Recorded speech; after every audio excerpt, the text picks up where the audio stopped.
আজকে আমি ট্যাক্সের নতুন একটা টপিক শুরু করব, ইনকাম ফ্রম আদার সোর্সেস বা অন্যান্য উৎস থেকে আয়। ইনকাম ফ্রম আদার সোর্সেসে প্রথমে যে প্রশ্নটা আমরা আলোচনা করব সেটা হলো বেসিস অফ চার্জ, অর্থাৎ ইনকাম ফ্রম আদার সোর্সেস হতে গেলে কর ধার্যের ভিত্তি কী। এর সেকশনটা হচ্ছে সেকশন 56। প্রথমত, there must be an income, এটি অবশ্যই একটি আয় হতে হবে। দ্বিতীয়ত, the income is not exempt from tax, এই আয় করমুক্ত নয়। তৃতীয়ত, such income is not chargeable to tax under any of the first 4 heads of income, এই আয় প্রথম 4টি খাতে ধার্য করা হয়নি। তোমাদের নিশ্চয়ই মনে আছে ইনকাম ফ্রম আদার সোর্সেস ছাড়া 4টি খাত কী কী? Income from house property, income from salary, income from capital gains এবং income from profits and gains from business and profession.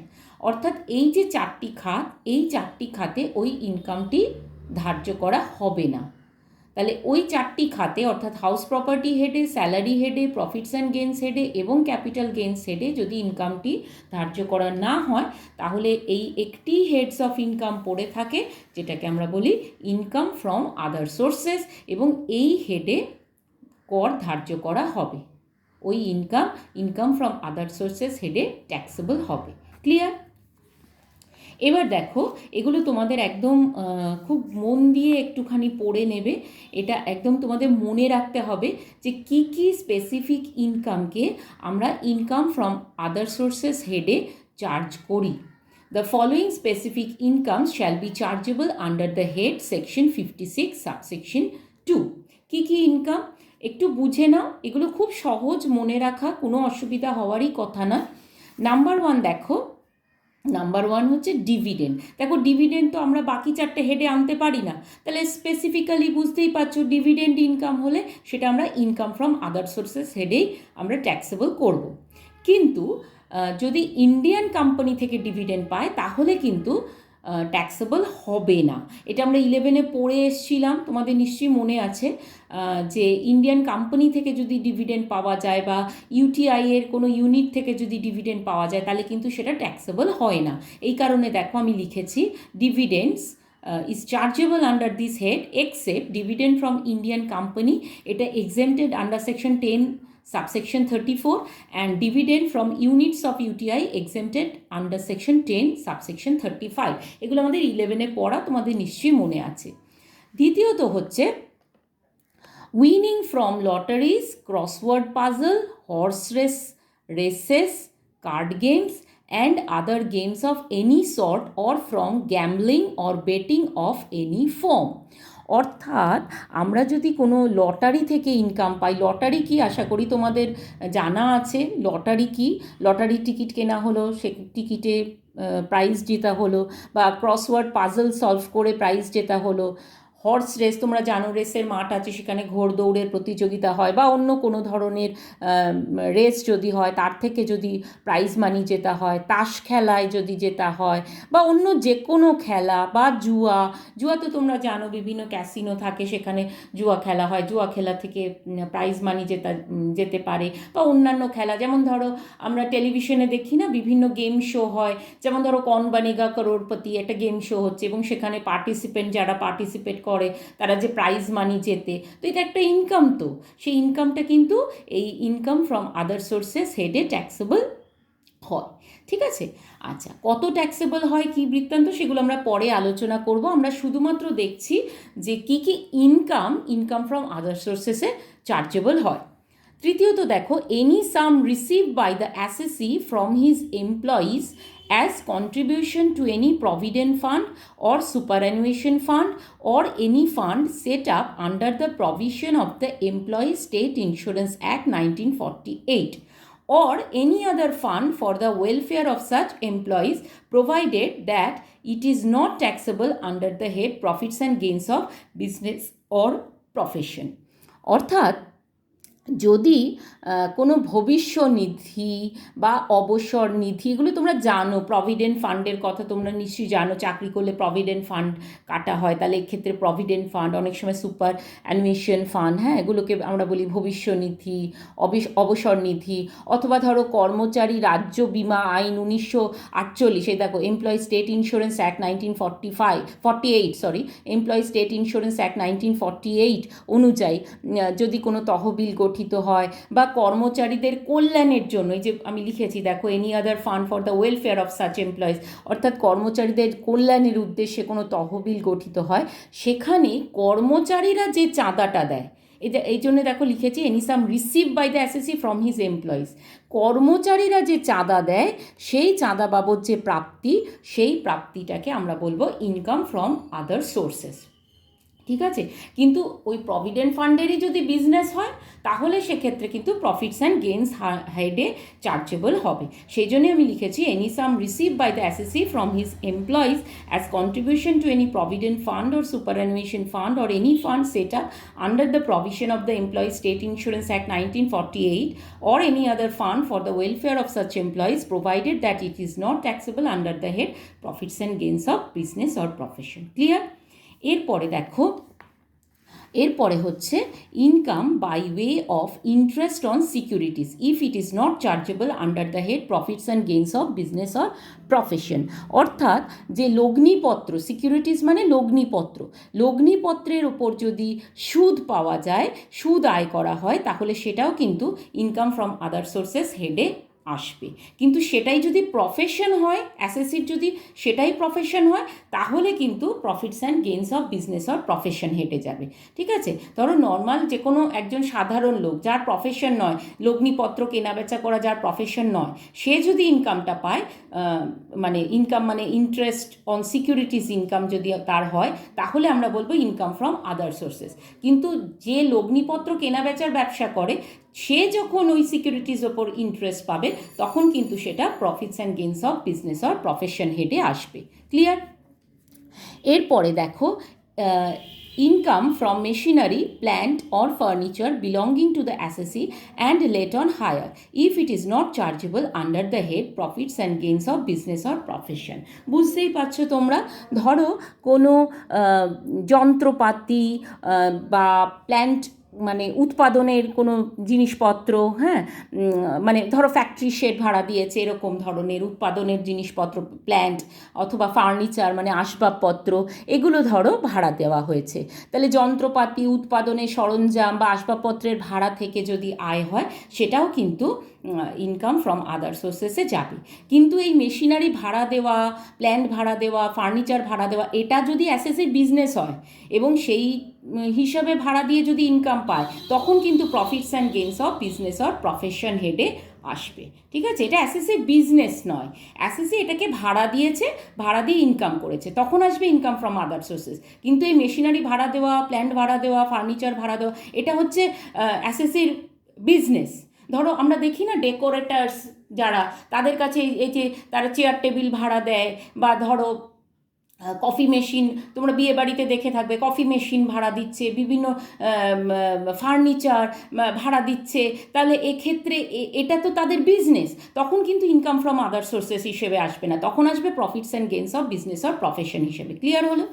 এরপরে দেখো income from composite letting of machinery, plant, furniture along with building, provided that it is not chargeable under the head profits and gains of business or profession. বুঝতেই পারছো তোমরা, এটাও হচ্ছে বাড়িসহ যন্ত্রপাতি, আসবাবপত্রের ভাড়া থেকে আয়, অর্থাৎ বাড়ির ভাড়া থেকে এখানে যন্ত্রপাতির ভাড়াটাকে আলাদা করা যায় না, পৃথক করা যায় না, হ্যাঁ, তো সেক্ষেত্রে এটা যদি ব্যবসা বা পেশা না হয়, তাহলে এটা ইনকাম ফ্রম আদার সোর্সেস হিসেবে আসবে।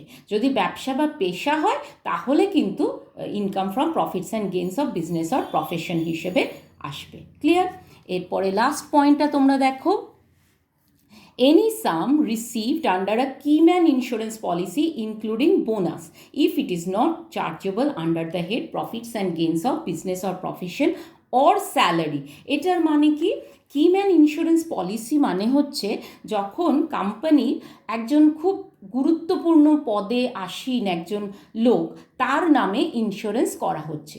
ধরো কোম্পানির বোর্ড অফ ডিরেক্টরসের মধ্যে একজন ডিরেক্টর আছে যিনি কোম্পানির প্রফিট আর্নিংয়ের জন্য খুব ইম্পর্টেন্ট, মানে তিনি কোম্পানির একজন অত্যন্ত গুরুত্বপূর্ণ ব্যক্তি, ঠিক আছে? তো সেই ব্যক্তির নামে, মানে সেই ব্যক্তির এই যে ইন্টেলেকচুয়াল প্রপার্টি, অর্থাৎ তার যে বুদ্ধি বা তার যে দক্ষতা, এই দক্ষতাটা কোম্পানি পাচ্ছে এবং তার জন্য কোম্পানির প্রফিটটা বাড়ছে, সেই জন্য তাকে বলা হচ্ছে কি ম্যান। এইবার তার নামে কোম্পানি একটা ইন্স্যুরেন্স পলিসি নিল, কেমন? এবার এই ইন্স্যুরেন্স পলিসি যখন ম্যাচিওর করবে, তখন সেই টাকাটা কে পাবে তার উপর ডিপেন্ড করবে এটা কোন হেডে আসবে। ধরো ওই পলিসির যে টাকাটা সেটা কোম্পানি পেল, যদি কোম্পানি পায় তখন profits and gains of business হেডে আসবে। হ্যাঁ, profits and gains of business or profession হেডে আসবে যদি কোম্পানি ওই ম্যাচিউরিটির পরে ওই সারেন্ডার ভ্যালুটা পায়। আর যদি ওই কি ম্যান অর্থাৎ ওই ডিরেক্টর, আমার উদাহরণ অনুযায়ী তিনি রিটায়ার করছেন, তখন কোম্পানি ওই ম্যাচিওর্ড অ্যামাউন্টটা তাকে দিয়ে দিল, ঠিক আছে?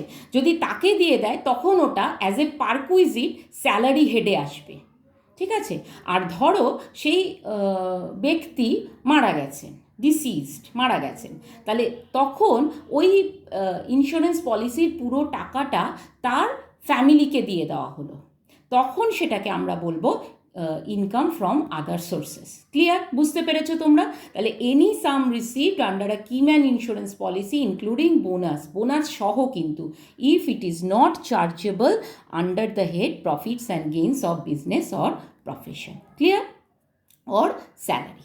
আচ্ছা, এরপর আরও কিছু ইনকাম আছে যেগুলোকে আমরা ইনকাম ফ্রম আদার সোর্সেস হিসেবে আনি। খুব সহজ, খুব মানে এগুলো খুব মন দিয়ে একবার পড়ে নেবে, তাহলেই তোমাদের মনে থেকে যাবে।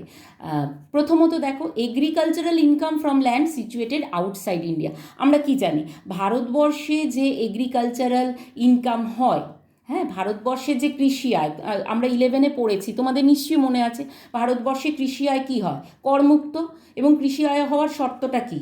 কৃষি আয় হওয়ার শর্তটা হচ্ছে জমিটি ভারতবর্ষে অবস্থিত হতে হবে এবং তার ওপর কৃষিকাজ করতে হবে। তাহলে এক্ষেত্রে এই যে এগ্রিকালচারাল ইনকাম, যেটা ভারতবর্ষে অবস্থিত ল্যান্ডের থেকে আসছে, সেটা তো ট্যাক্সেবল নয়, তাহলে সেটাকে আমরা ইনকাম ফ্রম আদার সোর্সেসে নীল হিসেবেই আনবো না।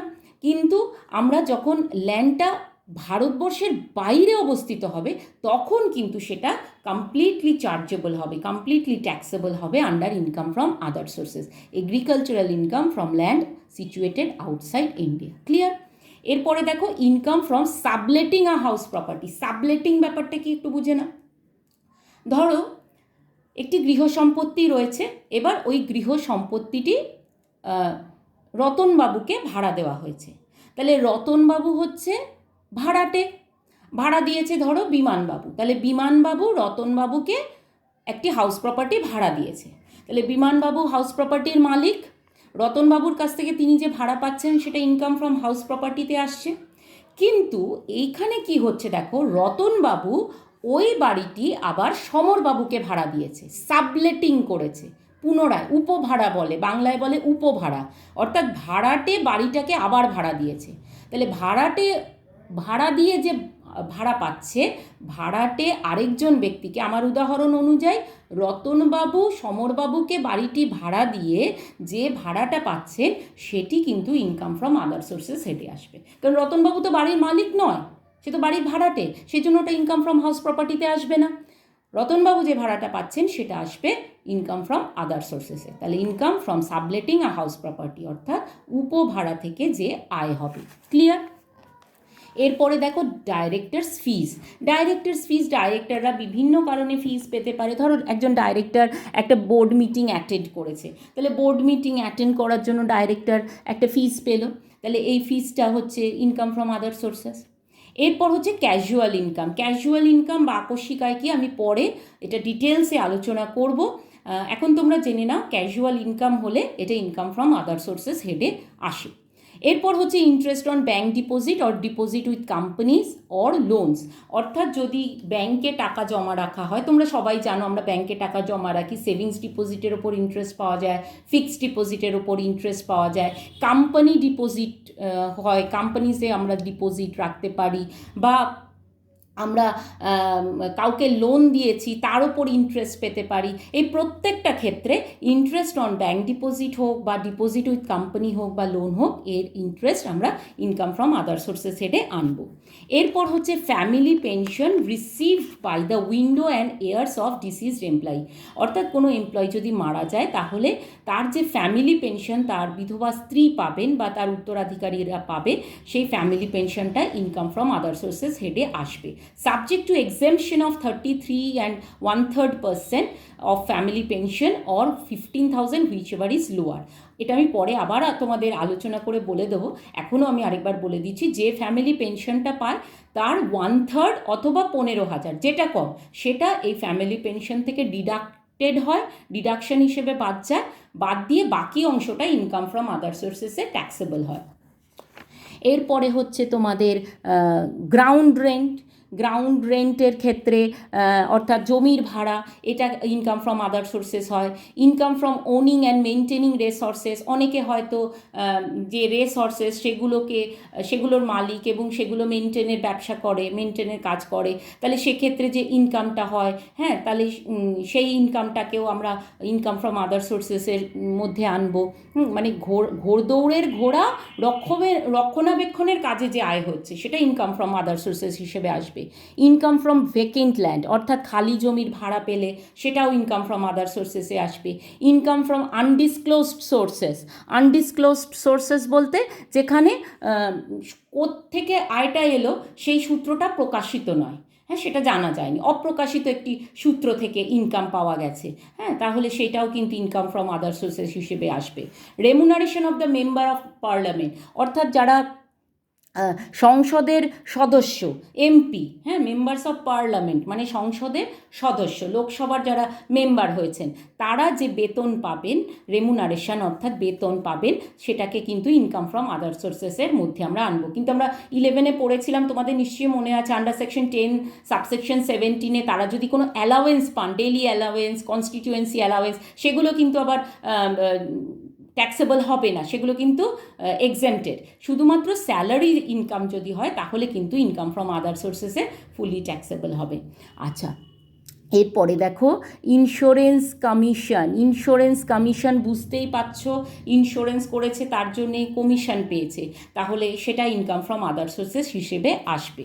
এরপরে দেখো examiners fees receive by a teacher from the institution other than his employer, অর্থাৎ এই যে ধরো একজন স্কুল শিক্ষক, হ্যাঁ, তিনি এক্সামিনার, মাধ্যমিকের এক্সামিনার হিসেবে কাজ করেছেন বা এইচএস এক্সামিনার হিসেবে কাজ করেছেন, বা অনেকে হয়তো প্রফেশনাল ইনস্টিটিউটের যে পরীক্ষাগুলো হয় তার এক্সামিনার হিসেবে কাজ করেন, তো তার জন্য এক্সামিনার হিসেবে কাজ করার জন্য একটা ফিজ তারা পান, সেটা কিন্তু ইনকাম ফ্রম আদার সোর্সেস। কারণ দেখো একজন এইচএসের খাতা যিনি দেখছেন তার এমপ্লয়ার তো ওয়েস্ট বেঙ্গল এইচএস কাউন্সিল নয়, তাহলে এক্ষেত্রে সে কিন্তু এমপ্লয়ার নয়, এমপ্লয়ার হচ্ছে যে স্কুলে তিনি কাজ করেন তিনি, তাহলে এক্ষেত্রে তিনি যে ইনকামটা কাউন্সিল থেকে পাচ্ছেন সেই ফিজটা কিন্তু ইনকাম ফ্রম আদার সোর্সেস।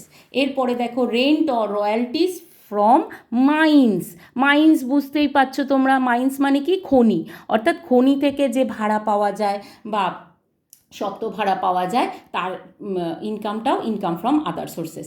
এরপরে হচ্ছে ইন্টারেস্ট অন ডিবেঞ্চার, বুঝতেই পারছো, ডিবেঞ্চারের থেকে যদি ইন্টারেস্ট পায় ইনকাম ফ্রম আদার সোর্সেস হবে। Royalty receive from the publisher for the book he has written, ধরো একজন ব্যক্তি একটা বই লিখেছেন, এবার পাবলিশারের কাছ থেকে তিনি তার জন্য একটা সত্ত্ব ভাড়া পান, একটা সত্ত্ব পান, তাহলে রয়্যালটি পান, তাহলে এই যে রয়্যালটিটাও কিন্তু ইনকাম ফ্রম আদার সোর্সেস হিসেবে আসবে। Interest on securities of foreign government, যদি বিদেশি রাষ্ট্র কোনো ঋণপত্র কেউ কিনে থাকে তার থেকে যে সুদটা পায় সেটাও income from other sources. Income from fisheries, বুঝতেই পারছো, মাছের ভেড়ি থেকে যে আয় হয়েছে, income from other sources. Commission for standing as a guarantor to bankers or for underwriting shares of a new company, অর্থাৎ এক্ষেত্রে ধরো কোনো ব্যাংকের দায় গ্রহণ করেছে কোনো ব্যক্তি বা কোনো কোম্পানি নতুন শেয়ার বিলির জন্য তিনি দায় গ্রহণ করেছেন, তাহলে সেক্ষেত্রে তিনি যে কমিশনটা পান, আন্ডাররাইটিং অফ শেয়ার মানে হচ্ছে কোনো নতুন কোম্পানির শেয়ার বিলির দায় গ্রহণ করা, তো এক্ষেত্রে যে কমিশনটা তিনি পান সেটাও ইনকাম ফ্রম আদার সোর্সেস। এরপর হচ্ছে income from private tuition. Private tuition আশা করি আমার তোমাদের বোঝাতে হবে না, প্রাইভেট টিউশনই করে যে ইনকাম হয়, ইনকাম ফ্রম আদার সোর্সেস হিসেবে আসবে। Dividend receive from cooperative society, সমবায় সমিতি থেকে লভ্যাংশ পেলে সেটাও ইনকাম ফ্রম আদার সোর্সেস আসবে। Gift received in certain cases, gift আমি পরে তোমাদের ডিটেলস আলোচনা করব, উপহার পেলে সেটাও কিন্তু income from other sources. Honorarium for writing articles in news paper or magazine, যদি কোনো নিউজ পেপার বা ম্যাগাজিনে লেখার জন্য কেউ সাম্মানিক পান তাহলে সেটাও income from other sources. Income from ferries, অর্থাৎ ফেরিঘাট থেকে যে আয় হয় সেটাও কিন্তু ইনকাম ফ্রম আদার সোর্সেস। এরকম আরও হয়, মানে তোমরা বুঝে নাও যে house property income, salary income, capital gains income আর প্রফিটস অ্যান্ড গেন্স ইনকাম ছাড়া আর যত ইনকাম হতে পারে সমস্ত ইনকামই কিন্তু এই ইনকাম ফ্রম আদার সোর্সেসে আসবে। ক্লিয়ার? এই অবধি আমরা আজকে পড়ি। আশা করি তোমাদের কারো বুঝতে অসুবিধা হবে না। যদি কারোর কোনোটা নিয়ে বুঝতে অসুবিধা হয় অবশ্যই আমাকে জানাবে। Thank you.